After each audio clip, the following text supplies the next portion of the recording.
What happens when talent isn't enough? When your voice can move millions, but powerful forces decide you've gone too far? Today we're diving into the untold stories of 12 R&B legends who had it all: the voice, the hits, the awards, but were quietly erased from the spotlight.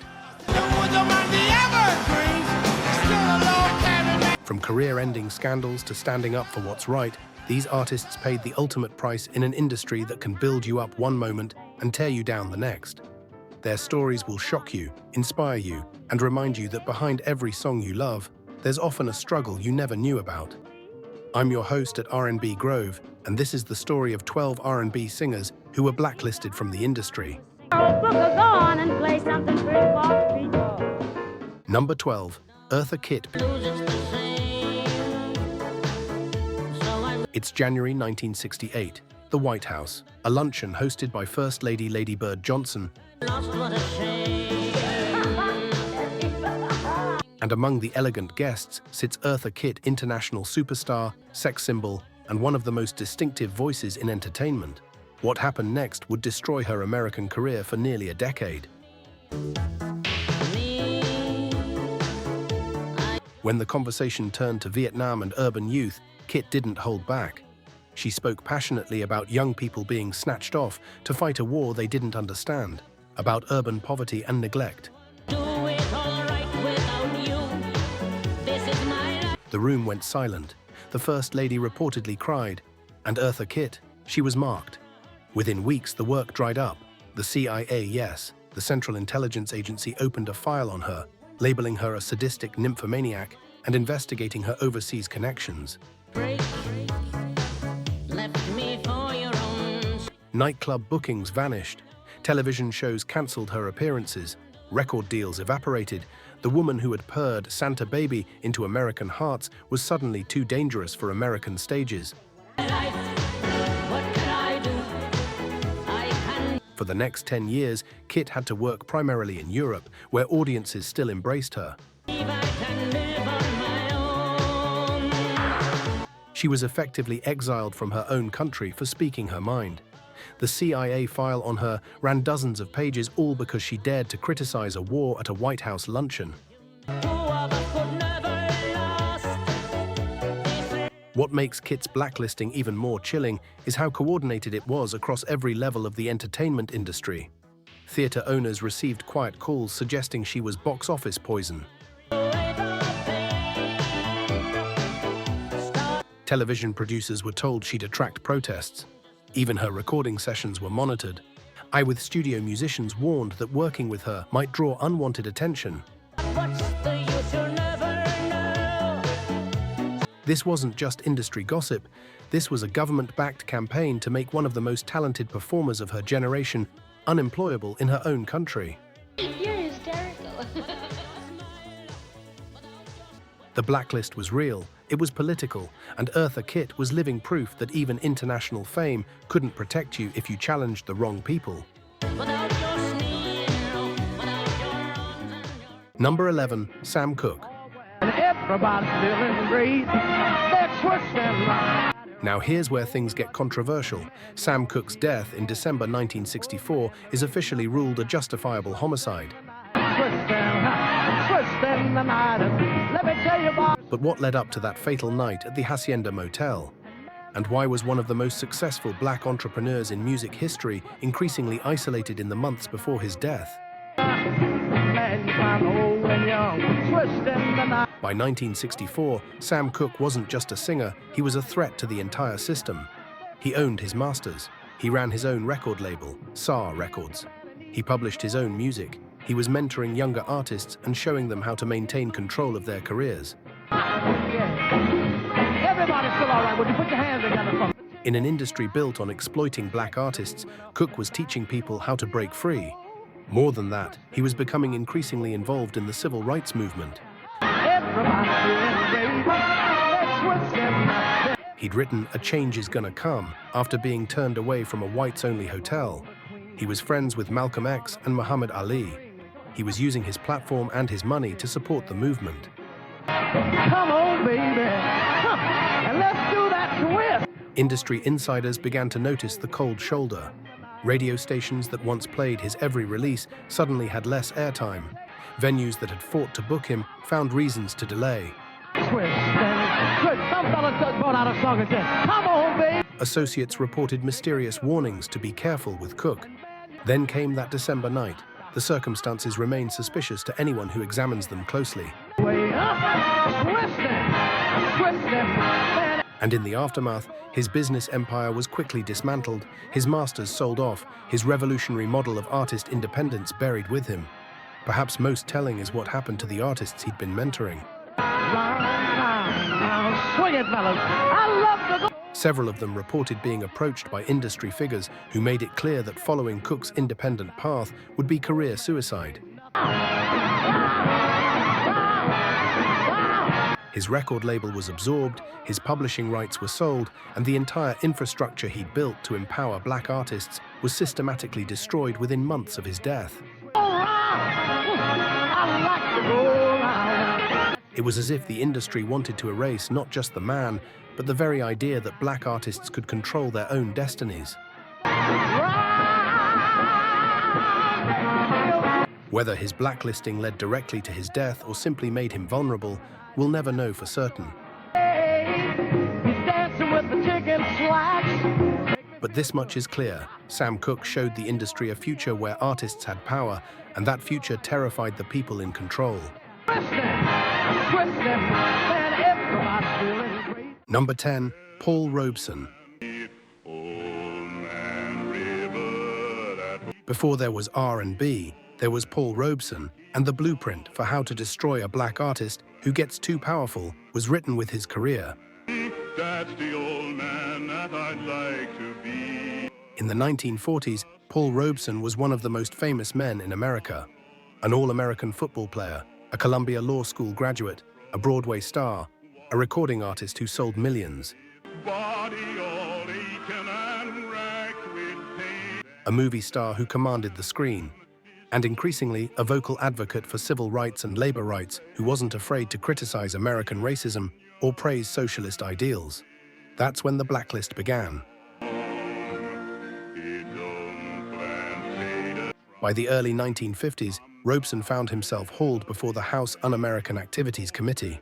His passport was revoked. He couldn't perform overseas where audiences still wanted him. Concert halls across America were pressured to cancel his bookings. Record stores were told not to stock his albums. Radio stations quietly removed his music from rotation.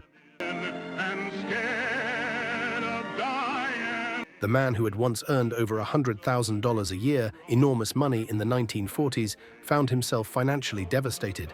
His phone was tapped. He was followed. His friends and colleagues were interrogated about him. The message was clear. Associate with Paul Robeson and you'll be blacklisted too. By the time his passport was finally returned in 1958, his health was broken, his career in ruins. He'd been systematically erased from American cultural life for daring to combine his art with activism. The psychological toll of the blacklist was devastating. Robeson, once vibrant and powerful, suffered from depression and paranoia, hardly surprising, given that he actually was being watched and persecuted. He attempted suicide in 1961 and spent his final years in seclusion, a shadow of the giant he'd once been. From the Mississippi, let me go away from the... The industry didn't just blacklist him, they broke him completely, turning one of the greatest talents of the 20th century into a cautionary tale that would echo for generations. Robeson's blacklisting wasn't just about him.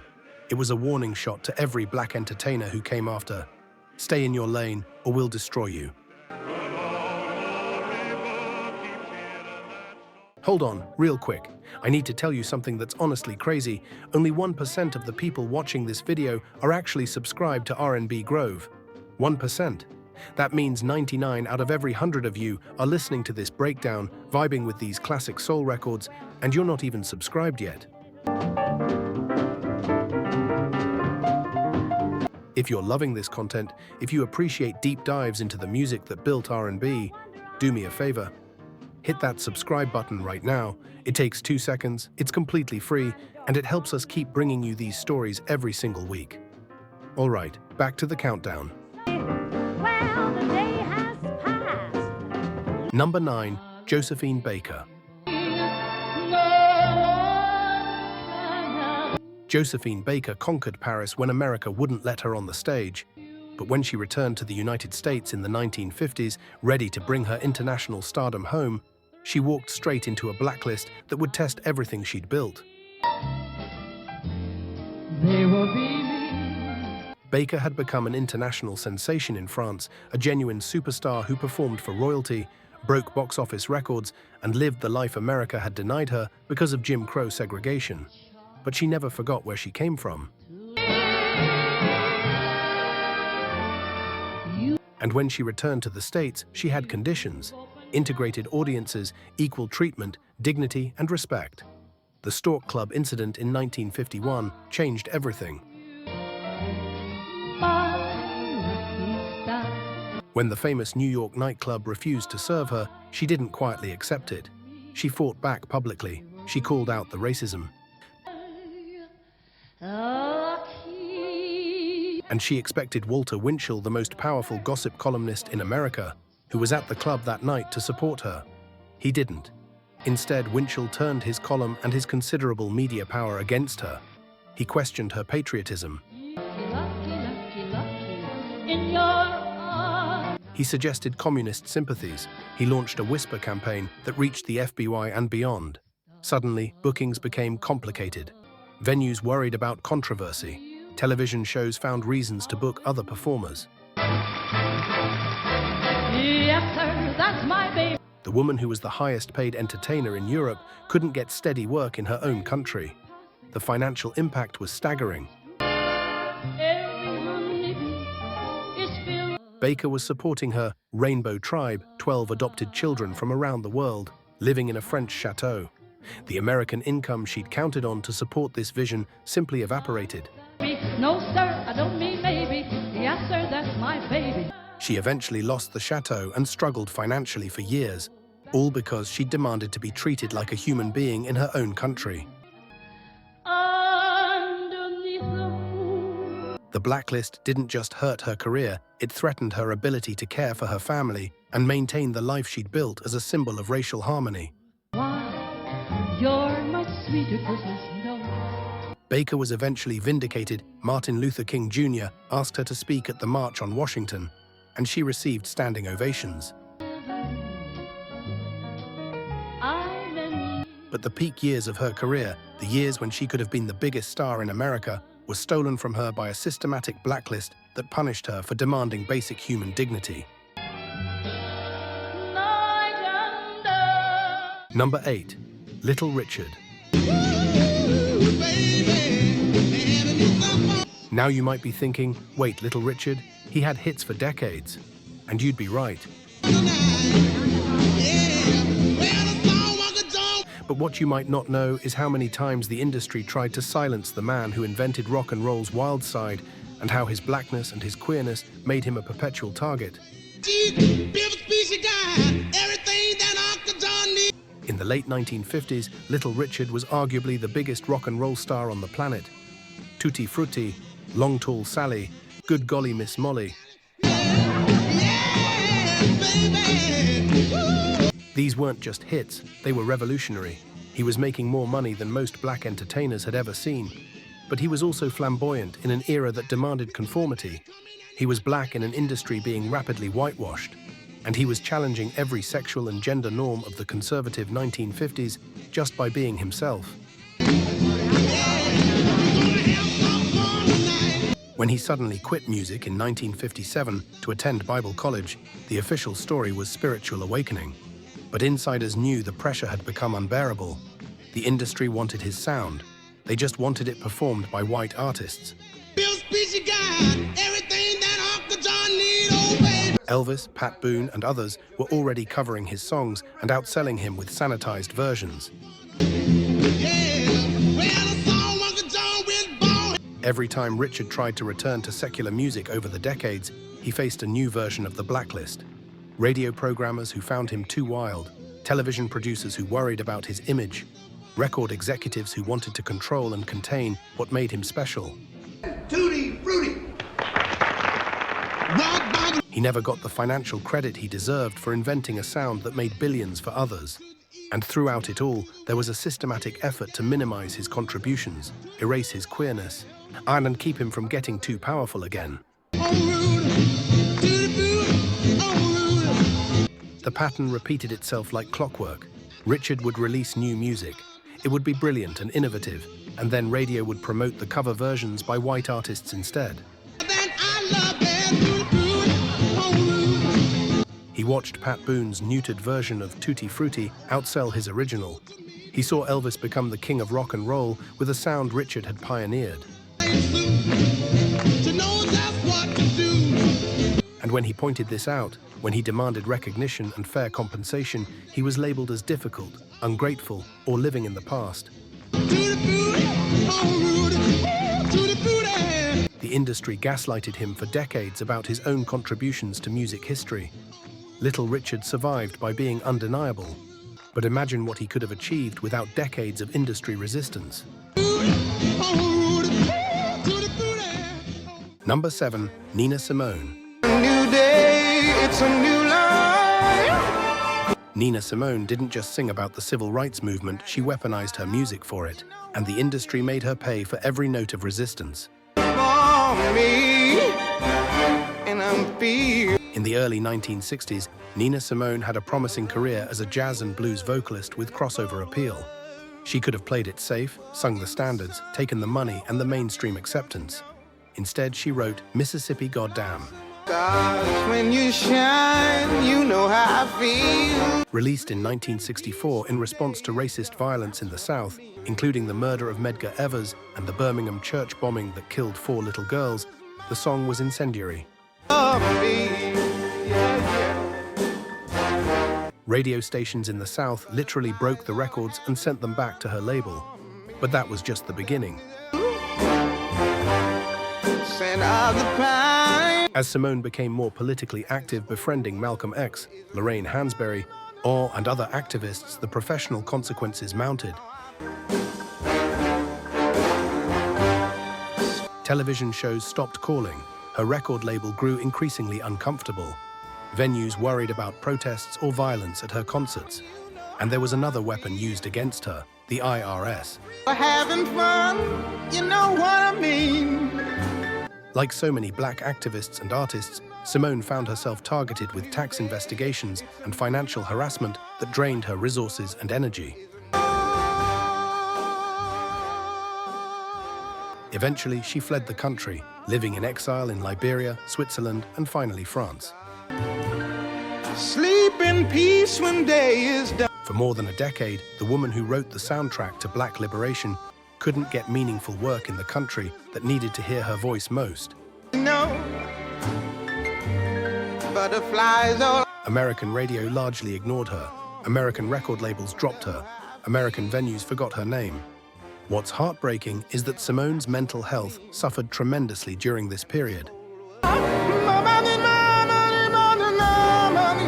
She battled bipolar disorder without proper treatment, and the stress of being blacklisted, financially persecuted, and culturally exiled only exacerbated her condition.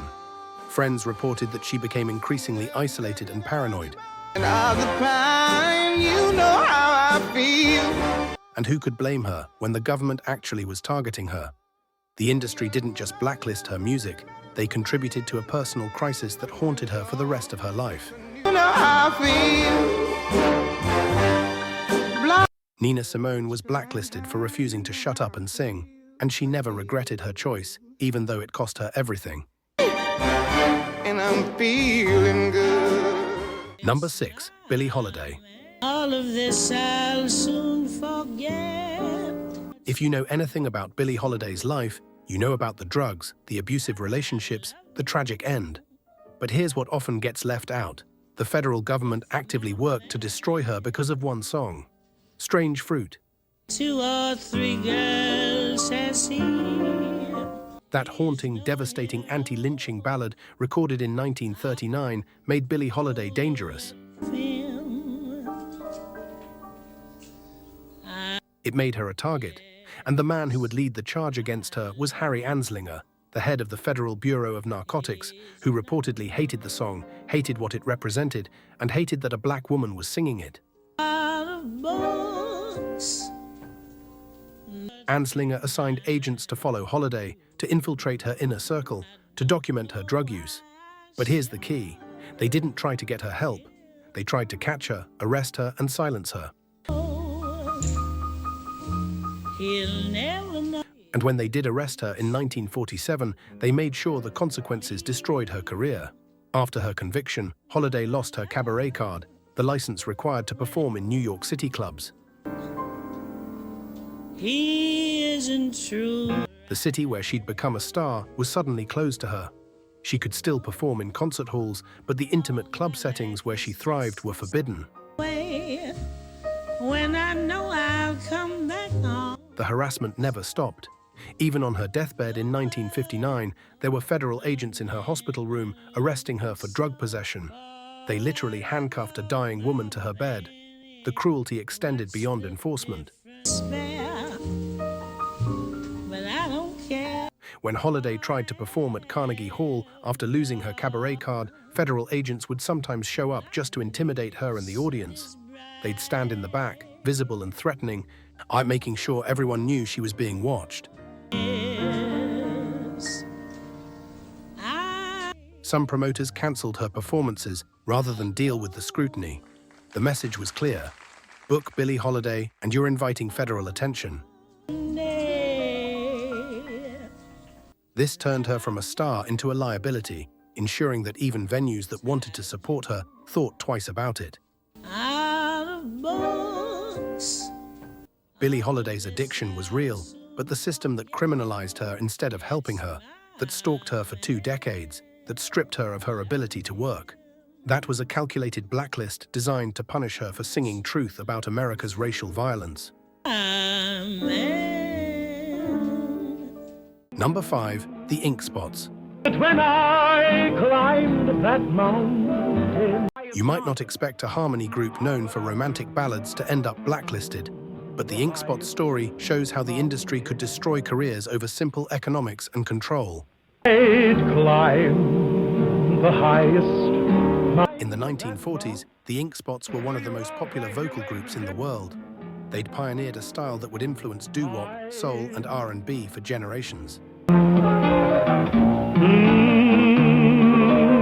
They were making their record company, Decca Records, enormous amounts of money. But when the group started asking questions about their royalties, when they wanted to see the accounting, when they dared to suggest they deserved a bigger share of the profits from their own voices, things got icy fast. The group splintered under pressure. Former members tried to tour under the name, leading to lawsuits and confusion. And Decca made sure that radio programmers understood who they should support and who they shouldn't. If I knew that when Original members found themselves unable to book quality venues. Record deals evaporated. New material wasn't promoted. The industry deployed one of its favorite tactics. That's where creating so much legal and professional chaos around an artist that they become too difficult, too expensive, too risky to work with. 'Cause I know. By the 1950s, multiple ink spots groups were struggling for scraps, while lawyers and record executives argued over who owned what. The men whose voices had created a legacy were frozen out of their own careers. Want to be Blacklisted not for politics or scandal, but for the crime of asking for fair payment. The legal battles became so convoluted that at one point there were over a dozen groups claiming to be the ink spots, and each with some tenuous connection to the original members. This chaos wasn't accidental. It was the industry's way of diluting the brand and the power of the original artists. While the various groups fought each other in court, spending their limited resources on legal fees, The record companies continued to profit from the classic recordings. You'd be waiting. The original Ink Spots members died in relative obscurity and poverty.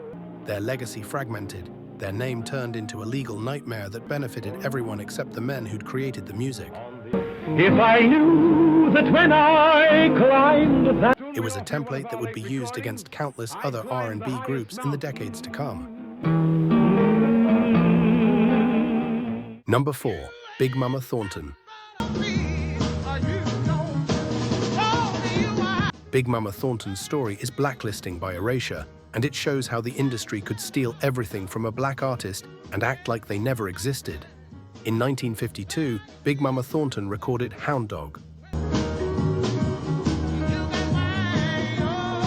Her version was raw, powerful, and authentic, a massive R&B hit that topped the charts. She should have become a superstar. She should have made a fortune. Instead, she got about $500 total for the biggest hit of 1953. No royalties, no percentage, just a flat fee and a pat on the head. Then Elvis Presley recorded his version in 1956. Suddenly, Hound Dog was everywhere again, making millions for Elvis, for his label, for the songwriters. And Big Mama Thornton? She got nothing. Not a dollar, not a credit, not even acknowledgement. When she complained, when she tried to fight for her rights, the industry response was brutal. She couldn't get another major record deal. Her releases were under-promoted. Radio stations played Elvis, not the originator. The same thing happened with Ball and Chain. She recorded it, made it unforgettable, and then watched Janis Joplin become a superstar performing it while she struggled to pay rent. This wasn't just bad luck or bad timing. This was systematic exploitation, followed by systematic erasure. Big Mama Thornton was too talented to completely disappear, but the industry made sure she never got the success, the money, or the recognition she deserved. What's particularly painful is that Thornton watched this pattern repeat throughout her career. Every time she created something powerful and original, the industry would take it and give it to a white artist with better connections and promotion, and then act surprised when that version became the definitive one. She'd see her own innovations performed on television by artists who'd never even mentioned her name, let alone compensated her.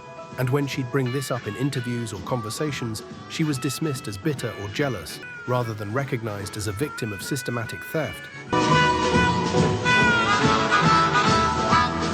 She died broke in 1984 in a Los Angeles boarding house, while Hound Dog continued to generate millions for everyone except the woman who made it a hit first. Number 3. Jackie Wilson. Jackie Wilson had everything: the voice, the moves, the looks, the stage presence. James Brown called him the greatest performer he'd ever seen. Elvis studied his moves. Michael Jackson cited him as an influence. So why did his career stall, and why did he die in poverty? The answer is complicated, but blacklisting played a crucial role. Wilson's problems started with management, specifically with mobster-connected managers who controlled his contracts and his money.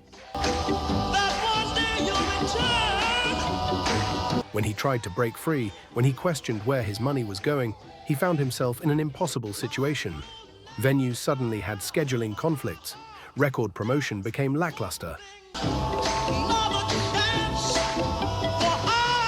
The hit song slowed down, and Wilson, one of the greatest performers in music history, found himself playing smaller and smaller rooms for less and less money. There's also the racial dimension. In the late 1950s and early 1960s, Wilson had massive crossover appeal. He was selling to white audiences, and in the eyes of many industry executives, that made him competition for white artists, competition that needed to be controlled or eliminated. When Wilson tried to speak up about his financial situation, about the exploitation, he learned what happened to black artists who challenged the system. The work didn't stop entirely. He was too talented for that. But the trajectory changed.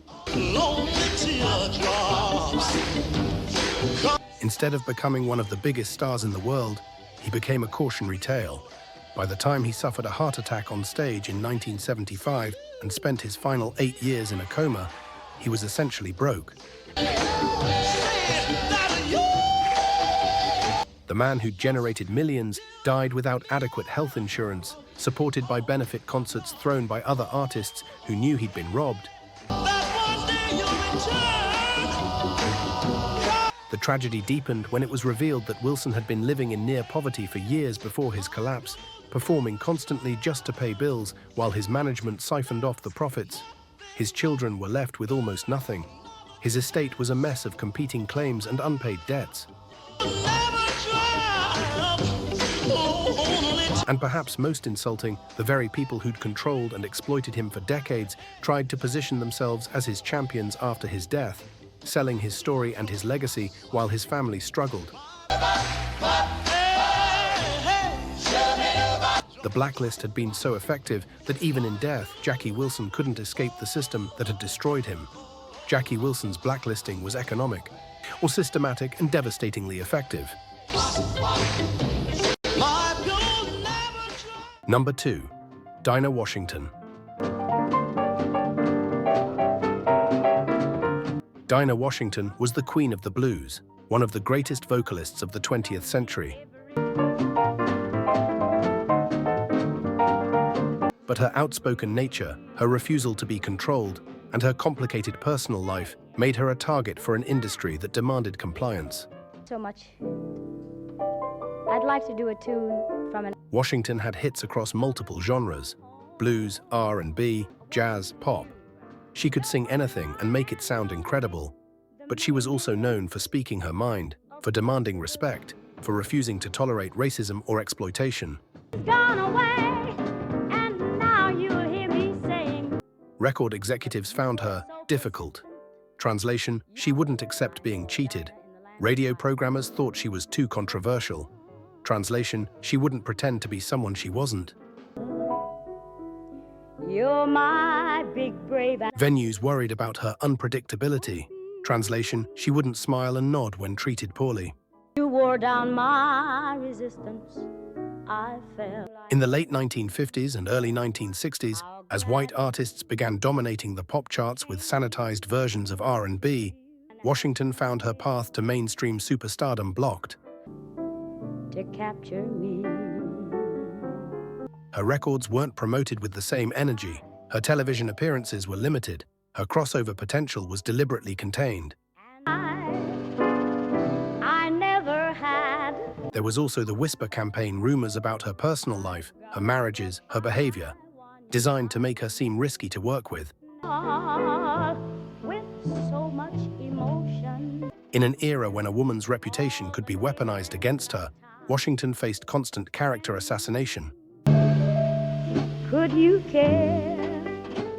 Number 1. Chuck Berry. And at number 1, we have Chuck Berry, the man who literally invented rock and roll guitar, who wrote the blueprint for everything that came after, and who spent his entire career fighting an industry determined to minimize, control, and punish him. Berry's blacklisting came in waves. First, there was the racial barrier, creating revolutionary music while being systematically excluded from the mainstream success and wealth that white artists imitating him enjoyed freely.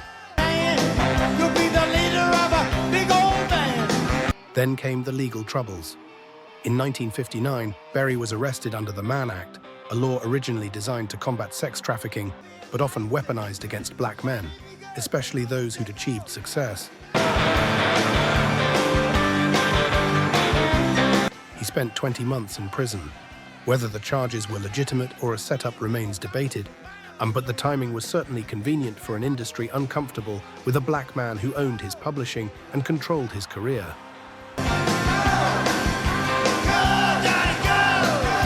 After his release, Berry found the landscape changed. The British invasion was in full swing, largely white artists playing the style he'd invented, citing him as an influence while outselling him 10-1. Radio gave them the airplay he'd fought for. Berry grew increasingly distrustful, demanding cash payment before performances, refusing to tour with a band, keeping everyone at arm's length. The industry painted him as bitter, difficult, paranoid, but he'd watched them steal his music, minimize his contributions, and profit from his innovations while keeping him at a distance from the real money and recognition. The blacklist against Chuck Berry wasn't about making him disappear. He was too important for that. It was about making sure he never got the credit, the wealth, or the cultural position he deserved. It was about letting white artists build empires on the foundation he'd created while he struggled for recognition. What's especially galling is how the narrative was twisted. When the Rock and Roll Hall of Fame inducted Berry in 1986, he was praised as an influence, a word that diminishes rather than credits. An influence suggests someone who contributed to a genre. Berry didn't influence rock and roll, he invented it. But calling him an influence allowed the industry to position white British artists as the true architects of rock, while Berry was relegated to historical footnote status. Even his induction was a form of continued erasure, ungiving him just enough recognition to appear fair while still withholding the full credit and compensation he deserved.